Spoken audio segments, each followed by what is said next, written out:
Y vamos a dar paso a la primera charla de hoy. Vamos a hablar acerca de una noticia que muchos esperaban. De hecho, hubo apuestas de por medio. ¿Iba o no iba la fiscal general Consuelo Porras a asistir a la invitación que le había formulado el presidente Bernardo Arévalo?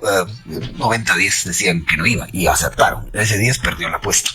Con nosotros está la doctora Ilse Álvarez, que es experta en el tema criminológico, pero también da un seguimiento muy puntual a toda la realidad del país. Así que, doctora Álvarez, gracias por estar acá. Buenos días. Hola, buenos días a toda la audiencia. Buenos días, Felipe. Un honor estar con ustedes. Te agradezco mucho que se ha tomado la molestia porque el tráfico no debe estar muy fácil. No está fácil, pero es agradable venirlos oyendo con los chistes de Don Próspero. Ay, no puede ser. Nos estábamos divirtiendo mucho hoy con Don Próspero. Pero bueno, ya en materia, doctor Álvarez, yo mencionaba esto de las apuestas. Y sí, en realidad escuché gente que puso un café de por medio, un trago de por medio. Bueno, usted sabe lo que se apuesta en estos casos. Pero al final de cuentas era un 90-10 que no iba. ¿Usted estaba en el 90 o en el 10? ¿Usted creía que iba o que no iba la fiscal general a asistir a la invitación que le había hecho el presidente Arévalo? Yo honestamente pensaba que si iba es porque ellos ya habían llegado a un acuerdo previo. Y pensaba que si ella no llegaba es porque definitivamente la situación sigue muy tirante. Y eso lo seguimos viendo en las redes sociales, lamentablemente. Bueno, hablemos un poco de eso. El tono del presidente Arévalo para invitar, el tono de la fiscal general para contestar y el tono del presidente Arévalo para contestar a la respuesta. ¿Cómo los analiza?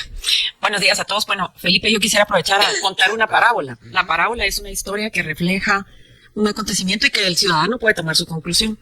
La verdad les cuento que cuando yo doy la opinión, mucha gente cree que defiendo a la señora fiscal o que estoy atacando al señor presidente o al revés. Y en realidad yo voy a contar esta parábola para que la entendamos y le vamos a poner la parábola del ícono de la justicia.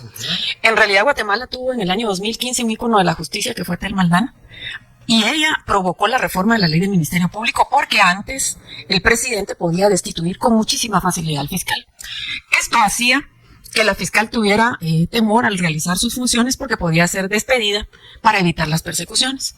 Fue un intento muy intenso de toda la colectividad hacer la reforma del año 16, que logra inclusive que la fiscal general se quede con el monopolio exclusivo de todas las decisiones dentro del Ministerio Público. A pesar de muchos criterios, absorbe al Consejo del Ministerio Público, se torna la única persona en decisiones administrativas y laborales y es la única autoridad dentro del Ministerio Público con más alta opinión, no revisable, no hay un órgano arriba de. Luego viene el proceso electoral. Nuestro ícono de la justicia se lanza a la candidatura presidencial. Tal vez todos estábamos esperando que ella se reeligiera. En este proceso de la fiscal, yo también puse mi currículum en la mesa. No gané. Ganó la doctora Porras. Y a ella le toca empezar el proceso con el presidente Morales, con esta legislación en la antigua CICIG. Durante el primer mandato de la fiscal Porras desaparece la CICIG. Ya en el segundo mandato tenemos un gobierno de primavera democrático.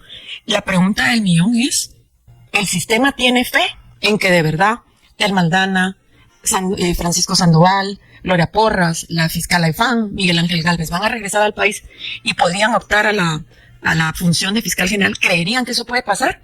¿O creen que eso no va a pasar y por eso hay que romper la estructura que costó tanto hacer para luego poder generar una causal para desaforar a una fiscal? Y la pregunta es clave.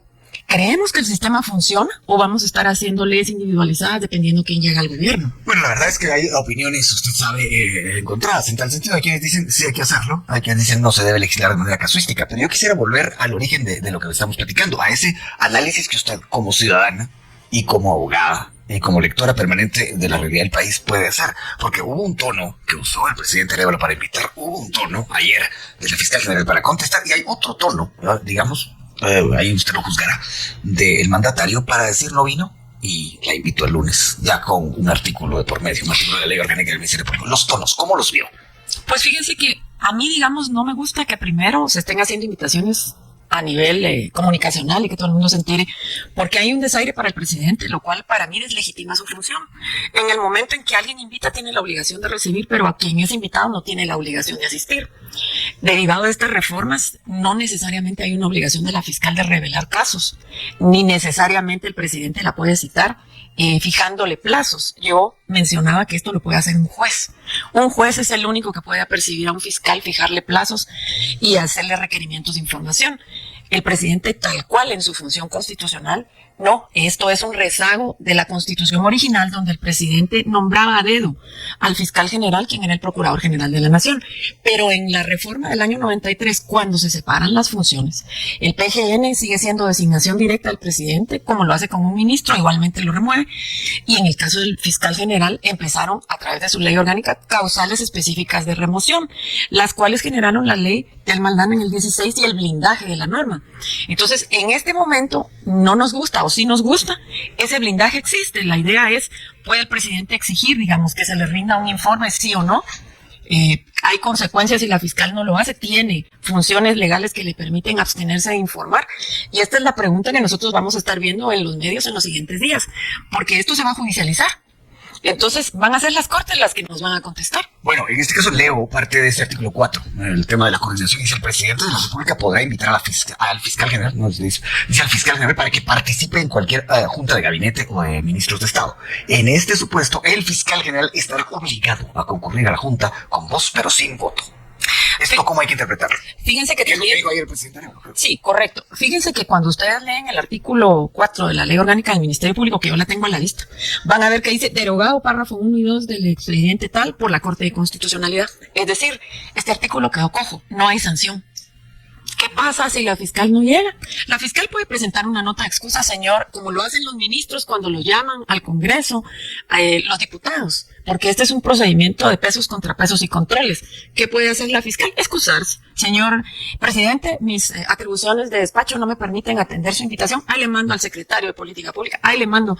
Es decir, como vemos nosotros que actúan los ministros cuando están siendo citados por los diputados del Congreso, así mismo puede hacer la fiscal, porque el artículo no tiene una conclusión. Es decir, y si la fiscal no asiste, ¿será causal de remoción? No dice la ley.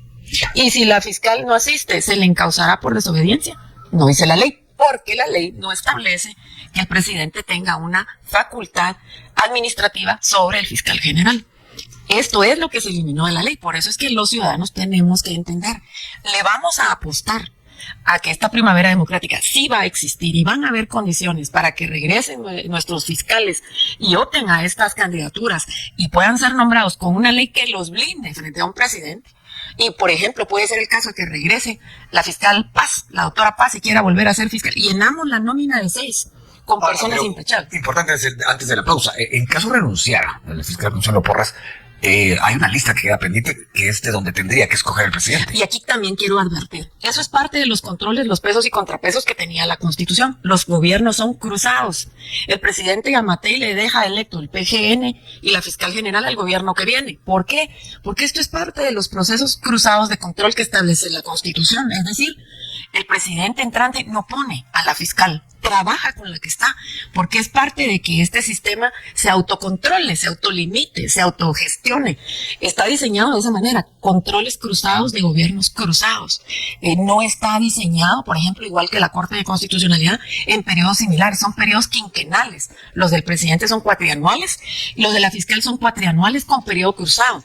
Es decir, quien sale deja un fiscal y un procurador, quien entra encuentra al que dejó el presidente anterior, y esto hace que haya, digamos, algún tipo de ejercicio democrático de control. Así hicieron la Constitución. Y bien, hasta aquí el video de hoy. Recuerden que ustedes tienen la última opinión, la cual pueden dejar en la cajita de comentarios. Dicho esto, nos vemos en el siguiente video. Adiós.